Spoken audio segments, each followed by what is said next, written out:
it's your boy Anomaly from Sweden, and in today's video I am going to be talking about the total value of all CSGO skins. But before we get into that, this video was brought to you by Skins Monkey. They're a trading site for CSGO skins, and it's just as simple as that. It's a good way to change up your loadout easily every so often to play with some new skins. And they've got a 30% deposit bonus, and if you use the link in the description or put the code Anomaly, you get another 5% for a total 35% deposit bonus. If you're making your first trade, you can also use code Anomaly and get up to $5 for free. They've also got a freebies tab for giveaways, which you can join for free. So if you want to try them out, then please use the link in the description. And thank you, Skins Monkey, once again for sponsoring this video. Now, have you ever opened your inventory and thought to yourself, hey, that's a pretty nice inventory? You know, an average player might have an inventory maybe 10 euro, 20, 30, 50 euro. Some people have a knife, so maybe 200 euro. Some people have a big inventory, maybe 1, 2, 3,000 euro. And some huge collectors might have like 10,000, 50,000, 100,000. But you've probably sometime thought to yourself,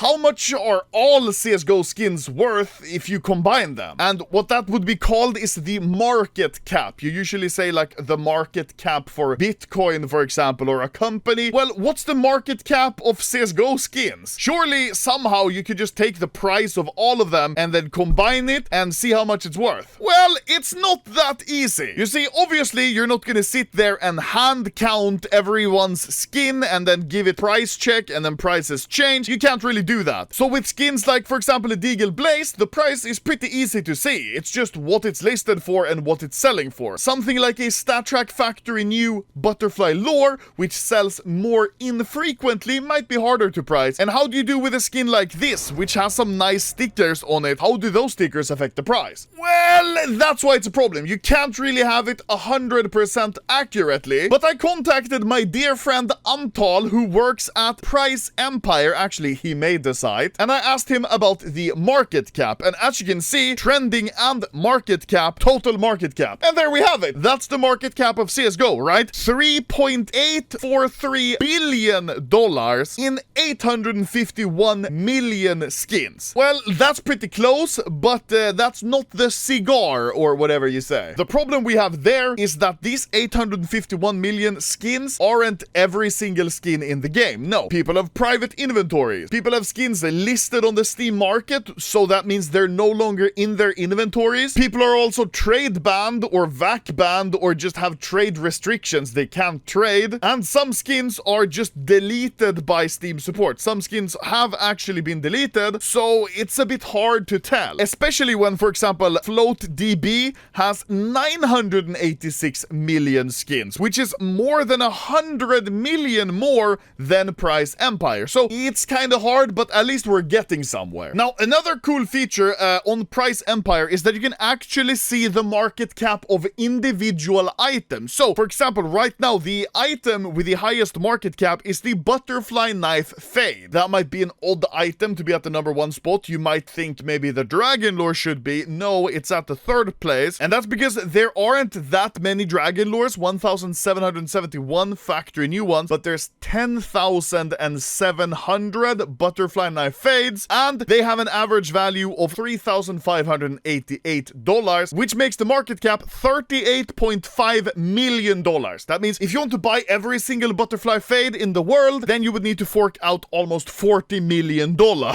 That's pretty insane. If we scroll down, we can see, for example, the M4 Howl has a market cap of just around $14.5 million. The AK Redline is very high. There's 540,000 AK Redlines, and they cost only $24 each. But since there's so many, that means the market cap is around $12 million. That also means that if we jump to a random page, we can see some really weird items. For example, Price Empire says that the StatTrak Paracord Boreal Forest Factory New, which is a very rare knife, there's only 5 of them, which makes the market cap a mere around $2,100, which is very low. We can also see that, for example, the Music Kit Sullivan King, there's only 400 of them, so I guess that one didn't sell very well, and they're only worth 79 cents. skins, which makes the market cap only $300. Ah, yes. So if you want to be the Monopoly man and own every single Music Kit Sullivan King, then you have to fork out $300, which is pretty nice. But yeah, Price Empire is very interesting because you can see all types of skins, their market caps, and of course the most important thing, the total market cap. Well, we can at least get closer to the answer with this. So Price Empire values all of the skins at $3.8 billion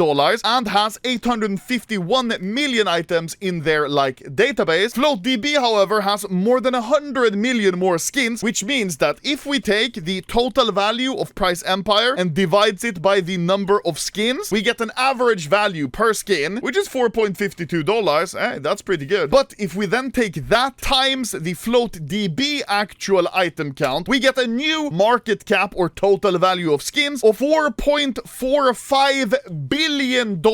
Now, that's definitely closer to the answer, I think, but obviously we're still not there because there's so many private inventories, etc., that we can't really list and never really can. Now, if we go to the Forbes list of billionaires, we can see that if all of the skins are around 4.45, let's say 4.5, maybe even $4.6 billion, that means that there's a total of about 624 people who can just, if they decided to, buy every single CSGO skin with all their money, which is kind of fun to think about. But I still think this price of around $4.5 billion is wrong. I think the real market cap is higher because in the just recent months or so, most of the skins have gone up at least 10-20%. Some high tier skins have even gone up maybe 60%. Now, is that stable? Not really, but that means at least right now the real market cap of CSGO is a lot higher than these numbers. I obviously can't guess. I have no idea what it would be worth in total, and especially it should be a lot more because, like I said, stickers aren't accounted for when it comes to this. Float value isn't taken into account either on these sites, which means that a skin like this that I recently bought, which is realistically worth something like $3,000-4,000, is now counted in that data as the red line price, which is like